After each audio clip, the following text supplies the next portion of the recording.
English class first class পুরো basic হবে, roots of English পুরো গোড়া থেকে শুরু হবে। তোমাদের ক্লাসটা মূলত ফার্স্ট ইয়ারদের জন্য, যারা ইন্টার ফার্স্ট ইয়ারে ঢুকতেছে তাদের জন্য। আর তোমরা ইচ্ছা করলে 9-10 দেখতে পারো, সমস্যা নেই। আসলে ইংলিশ জিনিসটা তুমি ইংলিশের সিলেবাস বলতে আমাদের তো ভাষা শিক্ষা, বাট আমাদের কান্ট্রির যে পরীক্ষা সিস্টেম, যে এডুকেশনাল লাইন, এখানে ইংলিশটা এমনভাবে উপস্থাপন করা, ছাত্রছাত্রীরা যেটা বিদেশি ফরেনারের সাথে কমিউনিকেট করার জন্য শিখবে, সেটা তোমার একটা ভয় দাঁড়ায় যায়, ঠিক আছে? যে ইংলিশের উপর গ্রামার আসবে, চেঞ্জিং সেন্টেন্স। আসলে তোমাদের চেঞ্জিং সেন্টেন্স বলো, রাইট ফর্ম ভার্ব বলো, কানেক্টর বলো, সব কিছু কিন্তু এর জন্য সেট করা যে তোমরা যাতে ইংলিশ ভাষাটার উপর দক্ষতা অর্জন করতে পারো, কমিউনিকেট করতে পারো। মেন কথা ভাষা শিক্ষা, তার থেকে বেশি কিছু না। কিন্তু বর্তমান যে শিক্ষা ব্যবস্থা সেটা এমন কমপ্লেক্স করে ফেলেছে, আমাদের ভয় চলে আসছে। ইংলিশ মানে একটা কেমন জিনিস, ইংলিশ, ও বাবা না, পালাবো। তো এই ক্লাসটা এর জন্যই হবে, পুরো বেসিক থেকে শুরু হবে, সেন্টেন্স থেকে শুরু করবো, ঠিক আছে? একদম গোড়া সেন্টেন্স থেকে শুরু হবে। আর মূলত ইংলিশ গ্রামার 3 মাসে শেষ করা যায়, মাত্র 3 মাস। আর তোমার ইংলিশ ভাষার উপর যে দক্ষতা, সেটা তোমার অর্জন করার জন্য ভোকাবুলারি, তোমার স্টক অফ ওয়ার্ড শিখতে হবে, ঠিক আছে? সেটার উপর টাইম দিতে হবে, অনেক টাইম, কারণ ভোকাবুলারি সম্পূর্ণ মুখস্থ জিনিস, সেটা বোঝার কিছু নেই। কিন্তু তুমি গ্রামার 3 মাস তুমি পড়বা, গ্রামার শেষ, ফিনিশ। তো ইংলিশ দুইটা জিনিস।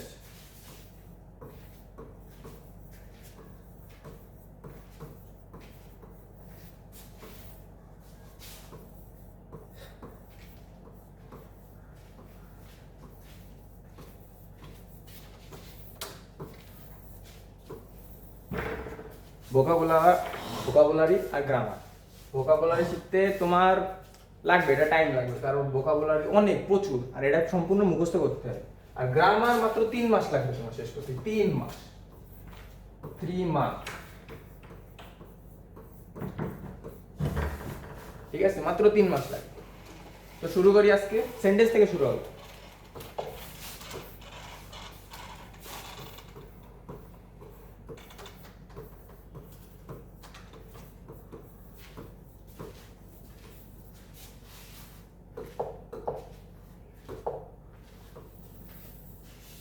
The sentence. বাক্য কি? আসলে বাক্য হলো অর্থপূর্ণ কয়েকটা শব্দের মিলন। এখন শব্দগুলো তোমার সাজাতে হবে ঠিকভাবে, ওইখান থেকেই স্ট্রাকচারের জন্ম। তো বাক্য প্রধানত 2 ভাগে ভাগ করা হয় সেন্টেন্সকে। প্রথম, অর্থ অনুসারে, the sentence is divided in 5 types with the meaning, and the sentence is divided in 3 types with the structure. তো আমরা প্রথমে মিনিং অনুসারে দেখি।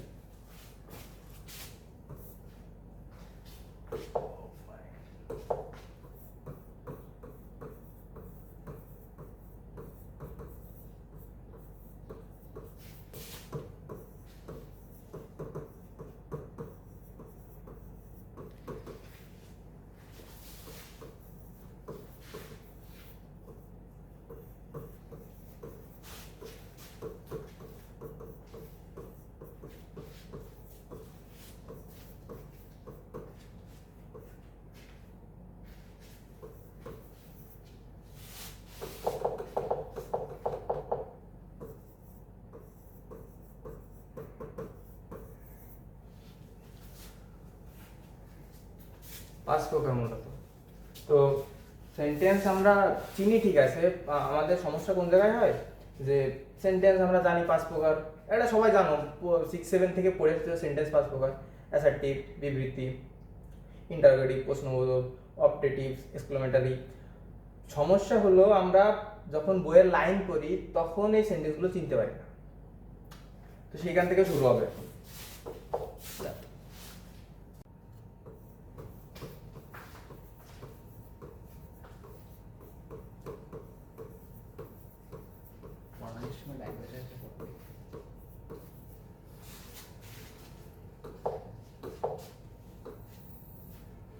Assertive sentence. ও আর একটা বিষয়, প্লিজ, আমি জানি তোমাদের খুব কষ্ট হবে, বুঝতেছি তোমাদের অনেক কষ্ট হবে খাতা আর কলমটা বের করার জন্য। তা দেখো, দিন শেষে ক্লাসটা তোমারই কাজে লাগবে। আর ক্লাস শুধু দেখলেই হয় না, ইংলিশ ক্লাস নোট বেশি করা লাগে না, বইতে সব আছে, তারপরেও তুমি নোটটা করো, একটু কষ্ট করে নোটটা করো, দিন শেষে তোমারই কাজে আসবে, ঠিক আছে? তো একটু কষ্ট করে, একটু কষ্ট হলেও তুমি খাতাটা বের করো, হ্যাঁ? আচ্ছা, অ্যাসার্টিভ সেন্টেন্স। তো অ্যাসার্টিভ সেন্টেন্স কাকে বলে? যে সেন্টেন্স দ্বারা বিবৃতি বোঝানো হয়, ঠিক আছে, বিবৃতিমূলক বাক্য মানে বর্ণনা। সাপোজ মনে করো একটা ছেলের বিষয়ে বলি, নয়ন ইজ এ গুড বয়, মানে নয়ন সম্পর্কে যত প্রশংসা করা যায়, তার এই আছে তার ওই আছে, মানে তার সম্পর্কে বর্ণনা, ঠিক আছে। ও আর একটা বিষয়, তোমরা যখন প্যারাগ্রাফ লাগবা, প্যারাগ্রাফে কিন্তু সবগুলোই কিন্তু অ্যাসার্টিভ সেন্টেন্স, ঠিক আছে। আর দুই একটা এক্সেপশন থাকে, দুই একটা ইন্টারোগেটিভ বা অন্যান্য সেন্টেন্স আসে, বাট প্যারাগ্রাফে পুরো ইউজ পরিমাণ অ্যাসার্টিভ সেন্টেন্স থাকে, ঠিক আছে। তাহলে যে অ্যাসার্টিভ সেন্টেন্স কাকে বলে সংখ্যাটা লিখে নাও।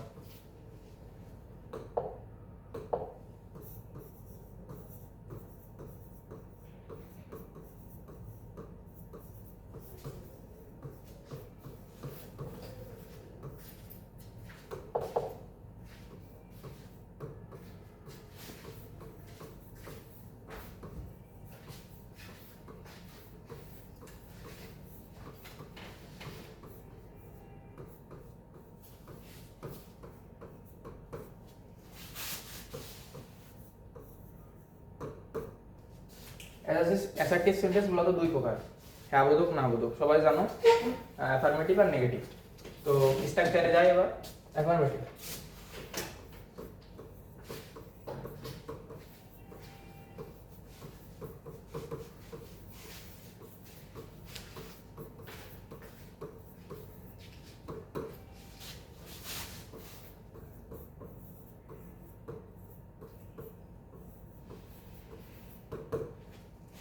স্ট্রাকচার, অ্যাফার্মেটিভ সেন্টেন্সের স্ট্রাকচার হ্যাঁ বোধক বাক্য, ঠিক আছে।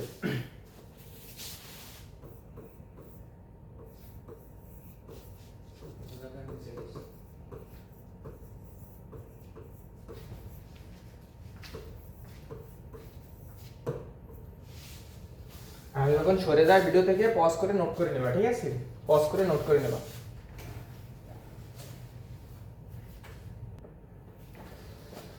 ঠিক আছে।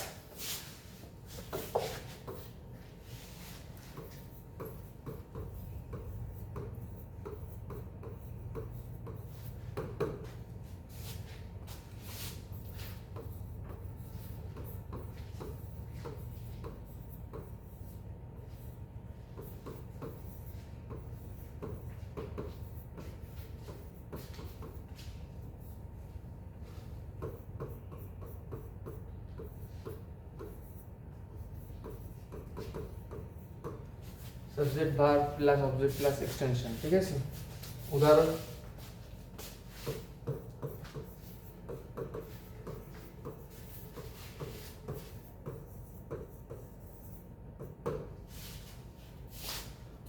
similarly negative sentence,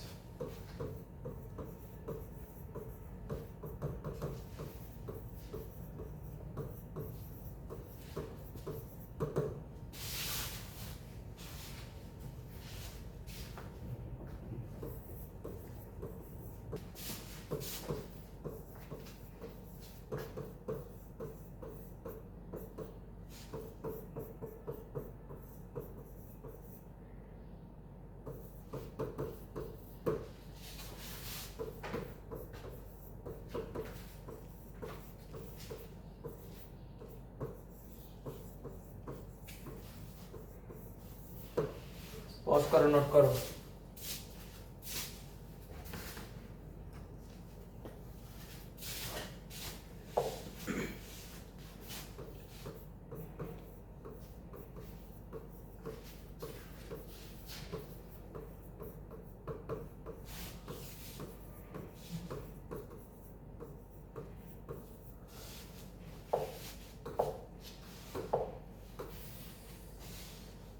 interrogative sentence, যে প্রশ্ন, যে সেন্টেন্স দ্বারা প্রশ্ন করা বুঝবে, ঠিক আছে। সিম্পল, শর্টে শেষ করে দিচ্ছি, এগুলো সবাই জানে।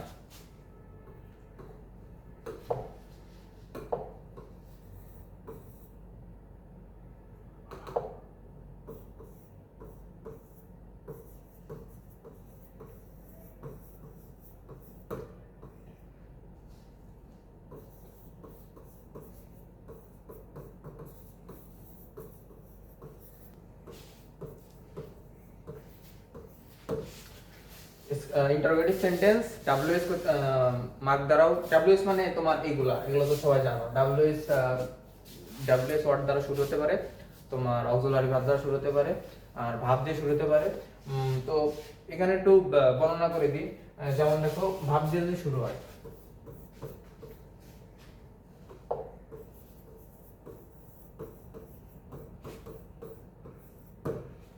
এটা ভাব দিয়ে শুরু হবে, ঠিক আছে, এটা ভাব দিয়ে শুরু হবে।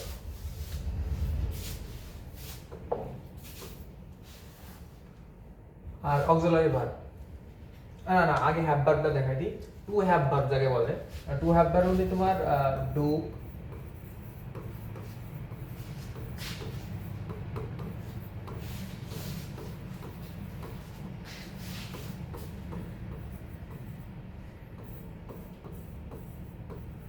এগুলো দ্বারা শুরু হবে।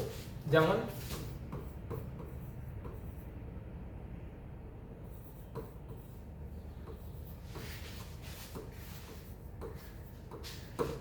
হ্যাঁ সি এ কার, তার কি একটা গাড়ি ছিল।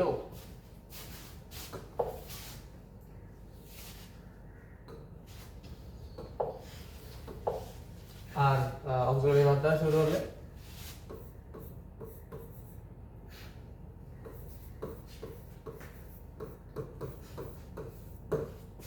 ঠিক আছে। পজ করো, নোট করো। ভাই কি যে নোট করো না ছেলে মেয়ে।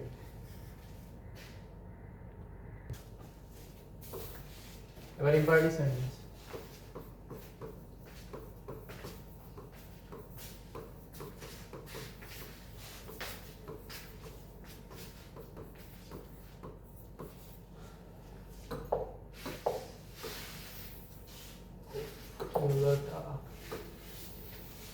ইম্পারেটিভ সেন্টেন্স, ইম্পারেটিভ সেন্টেন্স মূলত যা দ্বারা আদেশ, অনুরোধ, নিষেধ এগুলো বোঝায়। ইম্পারেটিভ সেন্টেন্স চেনা খুবই সহজ। তোমার ভাব দিয়ে শুরু হবে, যে সেন্টেন্সগুলো ভাব দিয়ে শুরু হয়, ঠিক আছে। তো আমরা দেখি না, ওই যে আমরা এগুলো কোন জায়গায় দিয়েছি, আমরা 9 10 এ যখন ট্যাগ কোয়েশ্চেন করি তখন কিন্তু এগুলো ভিউজ আকারে আলোচনা হয়েছে।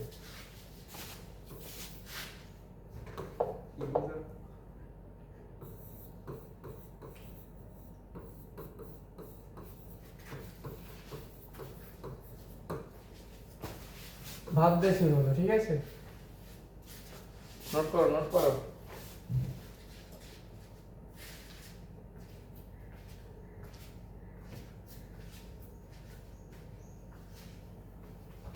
আর একটা বিষয়, লেট যুক্ত সেন্টেন্স। লেট কিন্তু নিজেই একটা ভার্ব, ঠিক আছে। আমরা একটু কনফিউশন থাকে লেটের সময় আসলে। লেট নিজেই ভার্ব। লেট মানে কি? লেট মানে হচ্ছে করতে দাও, খেতে দাও, মানে লেটের পরে যে ভার্বটা থাকে তার অনুযায়ী লেটের মিনিং হবে, ঠিক আছে। দেখো,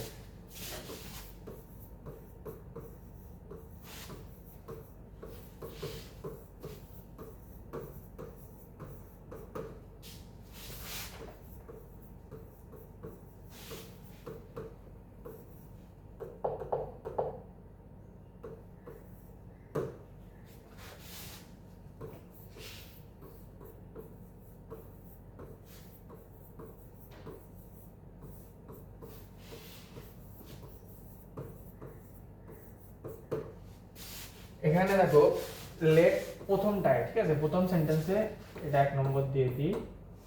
late me do the work, আমাকে কাজটা করতে দাও। কাজ অবজেক্ট অনুযায়ী লেটের মিনিং বদলে গেছে। পর সেন্টেন্স, লেট মি ইন, আমাকে ভেতরে আসতে দাও। ইনের উপর ইনকে মডিফাই করে লেটের মিনিং আবার পরিবর্তন হয়েছে। আবার দেখো নিচে sentence, let me read the book, আমাকে পড়তে দাও। করতে দেওয়া, খেতে দেওয়া, যেতে দেওয়া এগুলো হচ্ছে লেট দিয়ে, ঠিক আছে। তো ইম্পারেটিভ পরে অপারেটিভ সেন্টেন্স।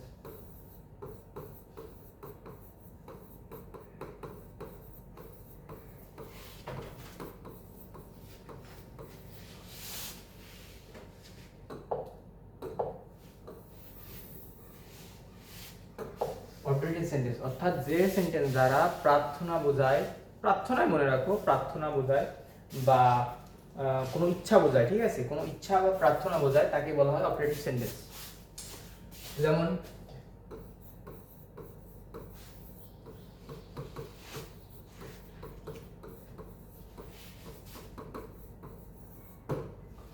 অপারেটিভ সেন্টেন্স, ঠিক আছে। তারপর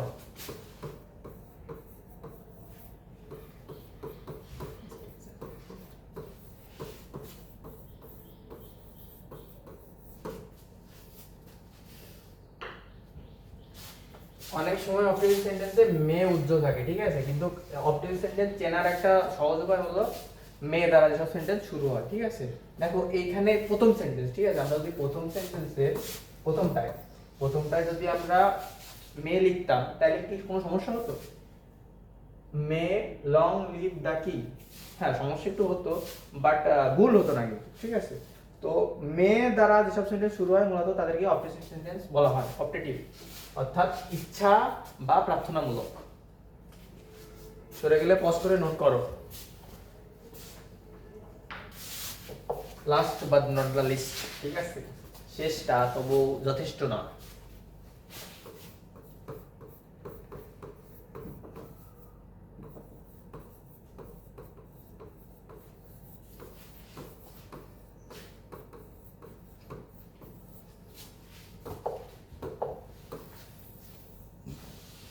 এক্সক্লেমেটরি সেন্টেন্স, ঠিক আছে, যে সেন্টেন্স দ্বারা মনের আকস্মিক অনুভূতি, উল্লাস, ঠিক আছে, এগুলো প্রকাশ পাবে।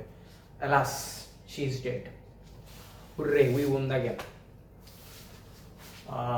এরকম ওই যে আসলে ট্যাগ কোশ্চেনের সময় তোমরা 9-10 এ করছো হয়তো, কিন্তু বিষয়টা কি হয় ওই 9-10 এর পরে যে 2 মাস গ্যাপ থাকে না, ওই টাইমে ওই যে এসএসসি রেজাল্টের মাঝখানে যে টাইমটা আর তারপর কলেজ চয়েস দেওয়ার পর যে সময়টা থাকে না, কলেজ চয়েস শুরু হলো এই যে কিছুদিন পরে যে কলেজ চয়েসের রেজাল্ট, তারপর ফার্স্ট ইয়ারে ক্লাস শুরু হবে, তো এই মাঝখানে যে সময়টা, এই টাইমটা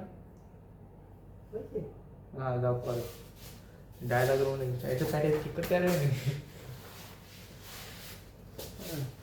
তো মাঝখানে যে সময়টা থাকে না, এই টাইমটা স্টুডেন্টরা বিগড়ে দেয়, পুরোটাই বিগড়ে দেয়, মানে এরা আউট অফ কন্ট্রোল থাকে। মানে বিষয়টা কি হয় যে তখন ফিল হয় ভিতরে, একটু ফিল হয় যে না আমি এখন বড় হয়েছি, মানে 9-10 পরে ইন্টারের যে জাম্পটা না, এটা কিন্তু অনেক বড় জাম্প। তুমি একটা বিষয় দেখো, তোমার ইন্টারের যে সিলেবাস সায়েন্স আলাদের ক্ষেত্রে প্রধানত দেখো, ইন্টারে ফিজিক্সের একটা চ্যাপ্টার তুমি 6 to 10 যতটা ফিজিক্স না পড়িছো তার থেকে বেশি, ঠিক আছে। তুমি মেকানিক উঠায় নাও অথবা গতিবিদ্যা উঠায় নাও, দেখবা ওইখানে যা আছে তোমার পুরো 6 to 10 সায়েন্স অর্থাৎ তোমার বিজ্ঞান বইতে তা কিছুই নাই, ঠিক আছে। তো এই 9-10 যে পরে যে ইন্টারের জাম্পটা, এটা কিন্তু অনেক বড় জাম্প, ঠিক আছে।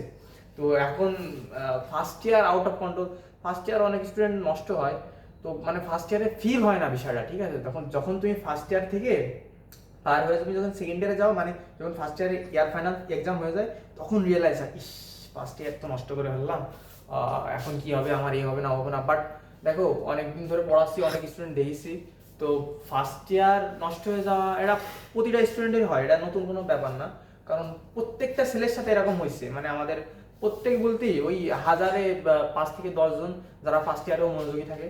তো চিল করা ঠিক আছে যে তোমার বড় হচ্ছ তুমি, বাট সময় আরো পাওয়া, ঠিক আছে। এই কথাগুলো বললে মনে হয় যে এখন বলতেছেন আপনি পরে সময় থাকবে না, কিন্তু সময় আসলেই পাবা। তুমি ইন্টারটা কভার করো, ইন্টারের রেজাল্ট তোমার জীবন পাল্টে দেয়, ঠিক আছে। কারণ ইন্টার ডিসাইড করে দেবে তুমি নেক্সটে কোথায় যাবা, এসএসসি রেজাল্ট ডাজেন্ট ম্যাটার। ইন্টারের পর একটা ভালো ভার্সিটি বা ভালো কোনো ইঞ্জিনিয়ারিং বা ডাক্তারি বলো বা যে কোনো ভালো ভার্সিটি চান্স না পেলে দেখবা জীবন পুরো রোডস। এক্সক্লেমেটরি সেন্টেন্স, ঠিক আছে।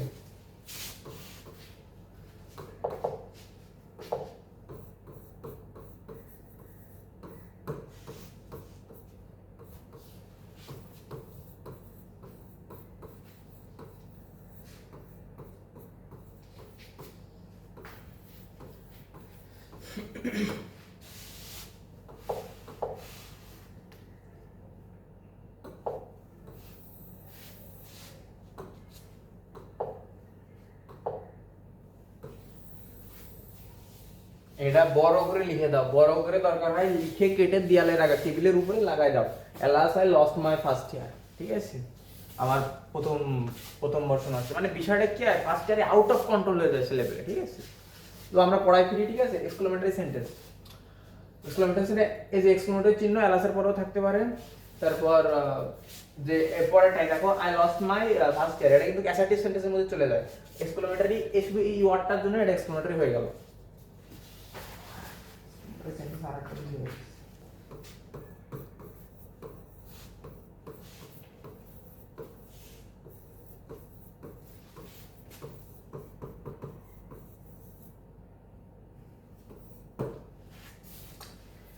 এইখানে দেখো এক্সক্লেমেটরি সেন্টেন্সের সাইন একদম লাস্টে আছে, ঠিক আছে? অর্থাৎ এই পুরো সেন্টেন্সটা পিওর এক্সক্লেমেটরি সেন্টেন্স, ঠিক আছে? এতে কোনো জল টল মিশলো না, একদম পুরো পিওর। হ্যাঁ, আরেকটা দেখো,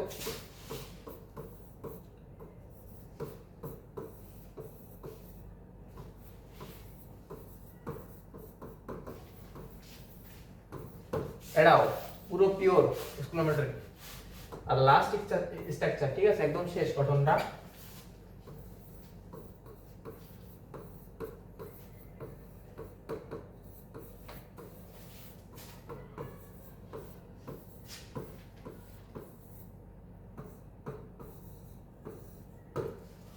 what a nice girl she is, ঠিক আছে? তো এখানে এটা ডাব্লিউএস দিয়ে শুরু হবে, আর এটা কিন্তু স্ট্রাকচার পুরোটাই, ঠিক আছে? এই স্ট্রাকচারের মধ্যে আমি বেশি যাচ্ছি না, কারণ ওটা বাচ্চা কালের পড়া, ওটা তোমরা দেখে নিও, শুধু উদাহরণ দিয়ে বুঝাই দিচ্ছি।